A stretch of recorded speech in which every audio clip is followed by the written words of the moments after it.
I have here a copy of Hamlet, printed by the Cranach Press in 1929.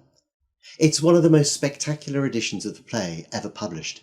It combines magnificent typography with some beautiful illustrations by Edward Gordon Craig.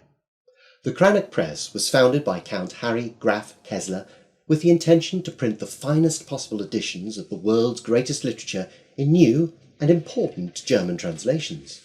Here then is Hamlet, which was commissioned by Kessler when Gerhard Hauptmann, as we see here, was asked to produce a new and definitive translation of the text.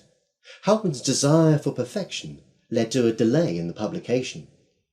The translation of the play is framed by 3 source texts, together with translations of these into German, which are printed, as we see here, in the margins. This, as we'll see, is number 85 of 230 copies. The total edition was 255 copies, with 8 lettered copies on vellum, 17 numbered copies on Japanese paper, and 230 copies, of which this is one, on handmade paper. I should say there was an English edition published in 1930, but that was printed in a much larger limitation of 322 copies. The great glory of this book, however, are the illustrations. These are by Edward Gordon Craig, and this book presents really his greatest achievement in book illustration.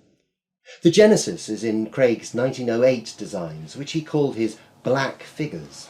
They were developed into designs for the Moscow Art Theatre production in 1912, in which Gordon Craig collaborated with Stanislavski. It was one of the most famous and passionately discussed productions in the history of the modern stage. We shouldn't forget, of course, that Craig was the son of Ellen Terry, Henry Irving's acting partner and one of the greatest Victorian actresses. The technical brilliance of this edition is in the printing of the same plate in different tones.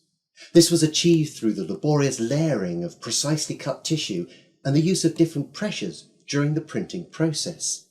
Here we'll see, for example, in Act 1, Scene 2, Hamlet appears as a darker figure in the middle of the assembled court. We also see later on the mask of the player king exaggerated and enhanced on page 72. Here we see the mask, which is much darker than the rest of the figure.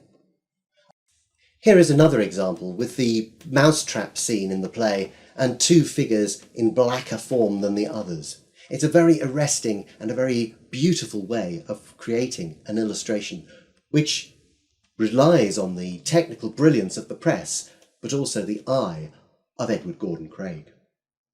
In 1930, the distinguished painter William Rothenstein wrote to Count Kessler, the owner of the Cranach Press, to say that he thought the book was a triumph. He also said that it was easily the most important book since William Morris's Kelmscott Chaucer. High praise indeed.